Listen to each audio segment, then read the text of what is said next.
అందుకే దేవదారు, దేవా అని ఒక పేరు కూడా దానికి యాడ్ అయిపోయింది. దేవదారు వృక్షము దేవుడు దీంతో పోల్చాడు. అంటే కఠినమైన పరిస్థితుల్లో కూడా, నీ చుట్టూ ఉన్న రాళ్ల వంటి పరిస్థితి నీకున్నా, ఇబ్బందులున్నా, శోధనలున్నా, శ్రమలు నీకు ఎదురైనా, అన్ని అడ్లే ఆటంకాలే ఉన్నా, నీ దేవుని యందు విశ్వాసం ఉంచిన నిన్ను, నిరీక్షణ కలిగి ప్రార్థిస్తున్న నిన్ను విడిచిపెట్టకుండా ప్రభు ఉన్న దగ్గర నుండే లేవనెత్తి ఉత్సాహముగా నువ్వు పైకి వచ్చేలా దేవుడు చేయగలడు. నిన్ను ఉజ్జీవింపరచగలడు, నిన్ను అభివృద్ధి పరచగల శక్తిమంతుడైన దేవుడు. దేవునికి స్తోత్రం. Praise the lord.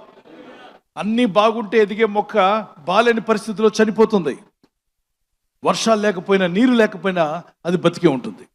నీరు పోసేవారు లేకపోయినా అది బతికే ఉంటుంది. అన్ని కఠినమైన రాళ్ల నుండి కూడా అది బయటికి తట్టుకొని రాగలుగుతుంది. రాళ్ల వేడిని తట్టుకుంటుంది. కఠిన హృదయాలు నీ చుట్టూ ఉండొచ్చు.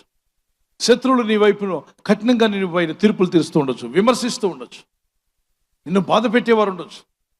నీ పరిస్థితులకు